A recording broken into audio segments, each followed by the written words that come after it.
ശബരിമല സ്വർണ്ണ കവർച്ചാ കേസിൽ പ്രതിയായ തിരുവാഭരണം മുൻ കമ്മീഷണർ കെ.എസ്. ബൈജുവിന്റെ ജാമ്യ ഹർജിയിൽ നാളെ വിധി.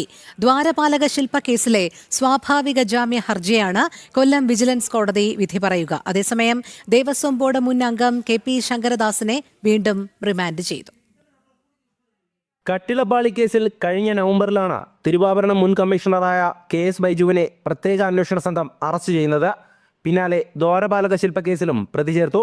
റിമാൻഡിൽ കഴിഞ്ഞു വന്ന ബൈജുവിന് കട്ടിളപ്പാളി കേസിൽ 90 ദിവസം പൂർത്തിയായതിനെ തുടർന്ന് ഫെബ്രുവരി 12-ന് വിജിലൻസ് കോടതി സ്വാഭാവിക ജാമ്യം അനുവദിച്ചിരുന്നു. തുടർന്ന് ദ്വാരപാലക ശില്പ കേസിലും റിമാൻഡ് 90 ദിവസം പൂർത്തിയായതോടെയാണ് ജാമ്യ ഹർജി സമർപ്പിച്ചത്. ഇന്ന് ഹർജി പരിഗണിച്ച വിജിലൻസ് കോടതി വിധി പറയാൻ നാളേക്ക് മാറ്റി. SIT കുറ്റപത്രം സമർപ്പിക്കാത്തതിനാൽ ബൈജുവിനും സ്വാഭാവിക ജാമ്യം ലഭിക്കും. ഇതോടെ കെ.എസ്. ബൈജുവും ജയിൽ മോചിതനാകും. കേസിൽ ഇതുവരെ 6 പ്രതികൾ പുറത്തിറങ്ങി. ഇതിൽ മുഖ്യപ്രതി ഉണ്ണികൃഷ്ണൻ പോറ്റി ഉൾപ്പെടെ 4 പേർ സ്വാഭാവിക ജാമ്യം നേടിയാണ് ജയിൽ മോചിതരായത്.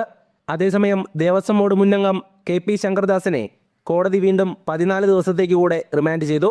ശങ്കർദാസ് ആരോഗ്യ പ്രശ്നങ്ങൾ ചൂണ്ടിക്കാട്ടി സമർപ്പിച്ച ജാമ്യ ഹർജിയിൽ മാർച്ച് 2-നാണ് കോടതി വിധി പറയുക.